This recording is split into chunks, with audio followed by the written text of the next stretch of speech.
Well, good morning. It's nice to see you. Oh, yeah. Sorry, that's because I normally only work in the mornings because I work with children. Good evening would be the appropriate phrase. As Claire said, I'm the children's pastor here. So if you're watching and you have kids, we'd love to see you next Sunday morning at 11 o'clock. We got space for you and your kids.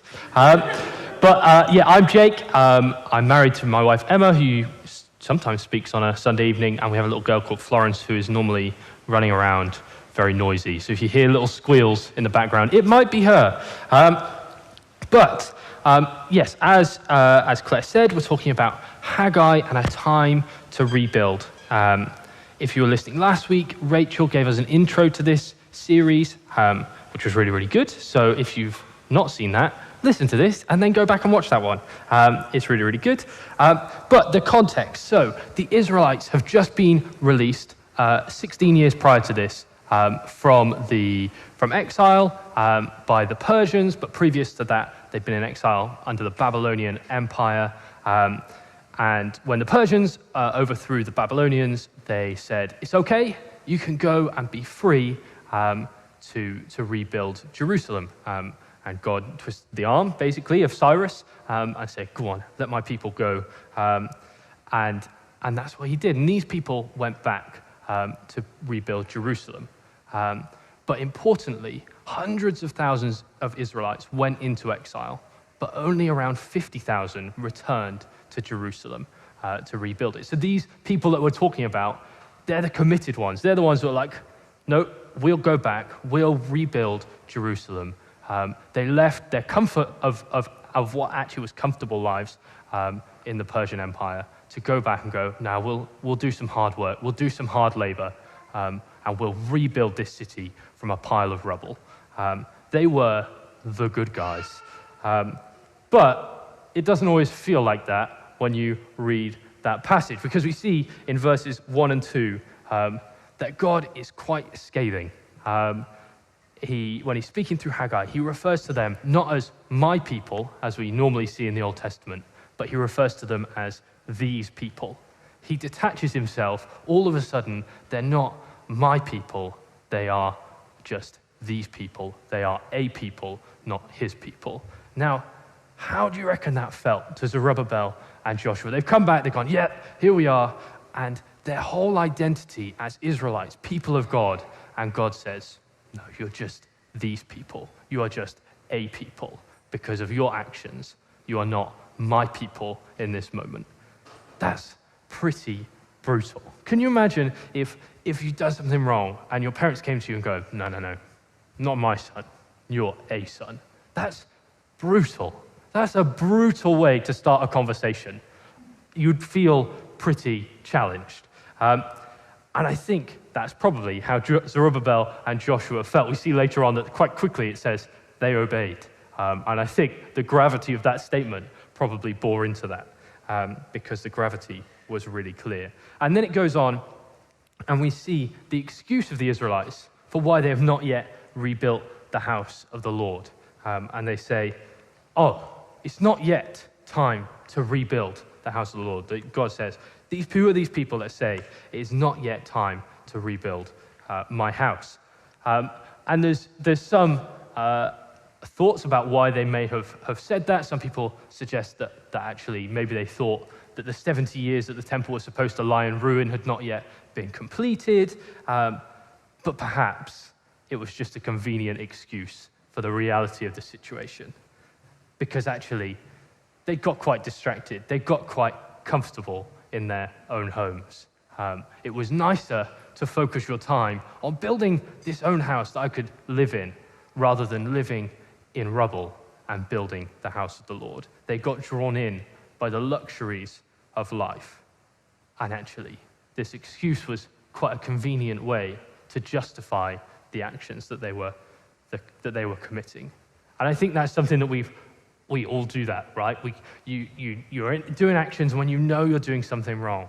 It's quite easy to find an excuse to justify your actions when you're in that moment, when you're in that place and you're being drawn in to the luxuries of life, when you're being drawn into the nice things, and everything's nice and everything's wonderful. but then somebody challenges you, say, why? And you go, oh, well, I've got this excuse and this excuse and this excuse and this excuse.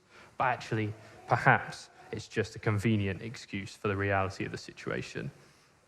And then in verses 3 to 6, we see that God lays down the challenge. He's quite clear in his challenge to them. As he says, is it a time for you yourselves to be living in your paneled houses while this house, his house, remains a ruin? Is it time for you to live in your nice houses whilst my house lives in ruin?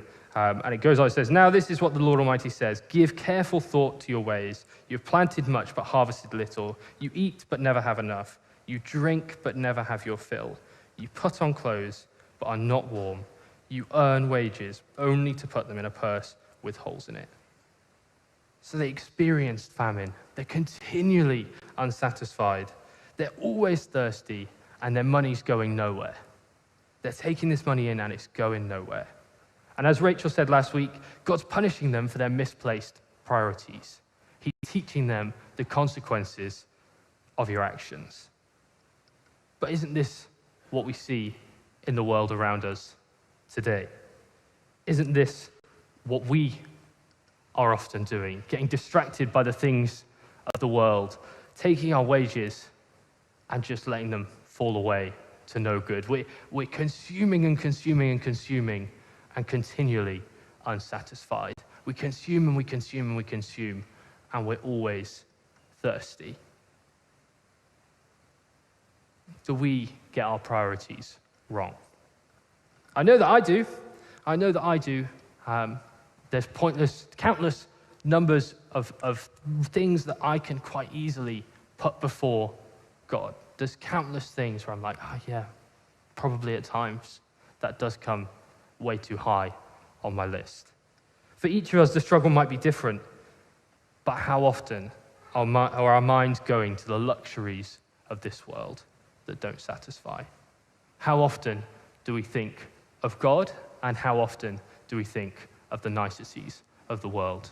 When we're sat there in front of the TV and each advert pops up and we're like, oh yeah, that'd be nice. Oh yeah, that would be nice. Or maybe we don't even watch adverts now because we just watch everything on catch-up. Another luxury of life. Now, I don't know how many of you were watching The Mighty England, though it's often more meek and disappointing than mighty, but hey, people of hope. Now, a spoiler alert, if you've not watched it, press mute now, or put your fingers in your ears. I'm glad to say they won, because if they didn't, you'd be able to hear the pain and disappointment in my voice. But for me, sports is something that can often become a priority. I love sports. I love less watching England, but I love sports. I'm a big Manchester United fan, and I follow literally name a sport, and I'll be able to tell you all sorts of information about it. At the moment, I'm watching the NHL playoffs, which normally the games take place at 2 o'clock in the morning. It's okay, I'm not awake at 2 a.m., but I'm catching up in the morning. I watch American football, baseball, rugby, cricket, you name it, I love it. But for me, the challenge is, where does that sit on my list of priorities? When I wake up in the morning, what's the first thing I'm checking? Is it on my phone? Do I go to my Bible? Or do I go, oh, but I'd love to know what the score was? There's times where I wake up and the first thought in my head is, oh, how did that game go last night? Oh, what is the latest news story? And normally, it's not changed from the night before because not a lot happens between the hours of 12 and 8. But I still can find myself with that being my first thought. Or is my first thought, no, now's my time. Take your time. Get in your Bible. But it's so easy. It's so easy to click on my phone and I've got my 50 notifications of everything that's happened. All the people who've tweeted during the night. I'm like, oh yes, I need to know what you've said. But simple things like sports can become a big distraction. See, it can be the major distractions. It can be money. It can be sex. It can be power that can lead us down a dangerous path. But it can also be the simple luxuries of life. It can be coffee. It can be sports. It can be food. I know for me, a donut is very, very, very tempting at all times of the day. But all these things can become too high on our list of priorities. Because in and of themselves, many of them are not bad, but they can become our go-to thing. They can be where we look for our satisfaction. They can be where we look for our grounding, for our identity. Who are you? I'm Jake, I'm a Man United fan. Or who are you? I'm Jake. I know, I'm sorry to offend anybody. Who are you? I'm Jake. I'm a son of the King. Where does my identity lie? What's your first thought when somebody asks you, who are you? Because these things can become our God, small case G, when our priorities aren't quite right. Now, the Israelites, they were focusing on the wrong structures for their rebuild. They weren't rebuilding the house of the Lord. They were rebuilding their own houses, paneling their houses, making them look all nice and shiny. But in our time of rebuilding, in this world around us where we've got, in many ways, a clean slate to start again, to rebuild our lives in whatever way that we choose to do it, what structures are we focusing on? Now, I'm not talking about your home improvements or your DIY list that you've finally begun to make some progress on. COVID had some benefits. But what are the structures that hold up and frame your life? What are the structures that your life is built on and around? Are they God structures? Are they structures of prayer, of worship, of fasting, of worship, of sacrifice? Or are they structures of our worldly desires? I know that for me, it's so easy to go from meal to meal. You just think, oh, well, what am I going to have for lunch? And then what am I going to have for dinner? And what am I doing at work? And what am I doing here? And actually, where's God in all of that? Where's my time with him?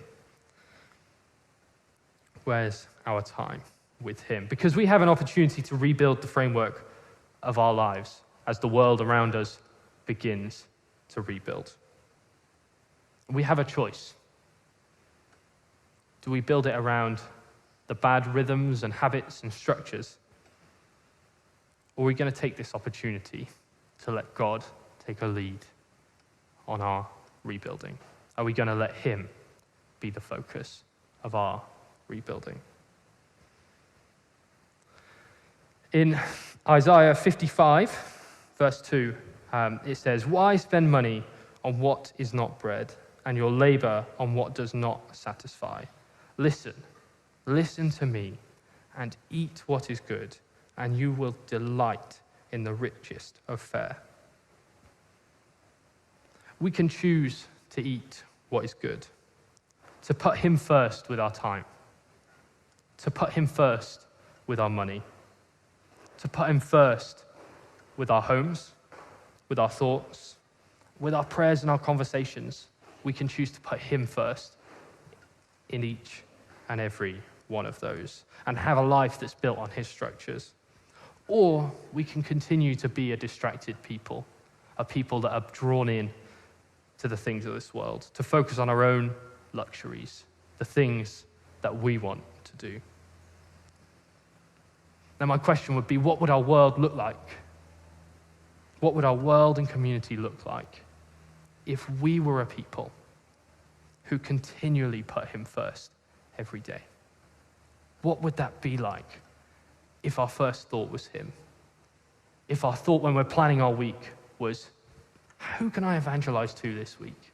If our first thought this week was, you know that person at work, I want to invite them over this week because, hey, we could do that now.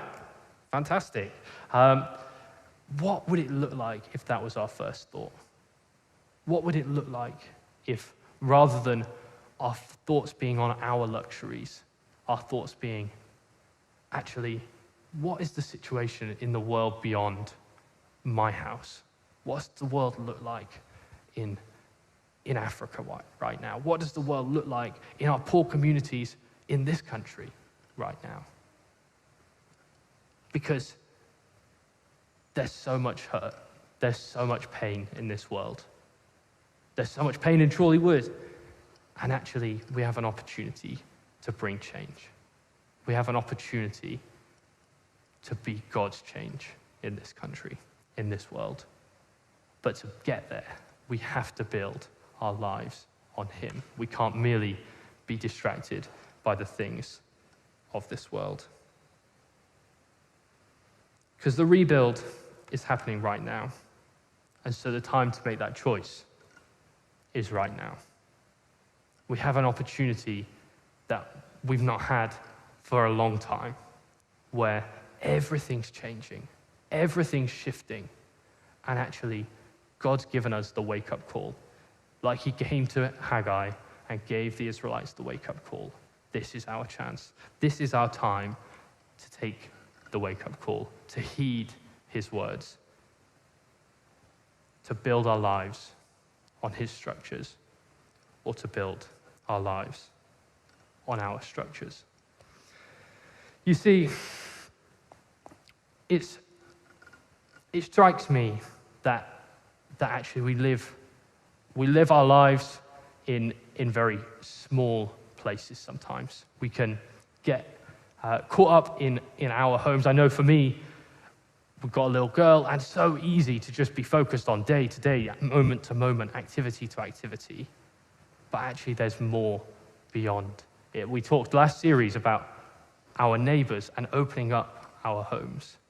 And actually, that's a challenge that exists through this. So that would be my challenge to you. What choice are you going to make at this moment?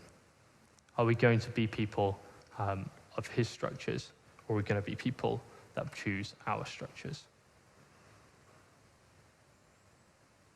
That's our moment.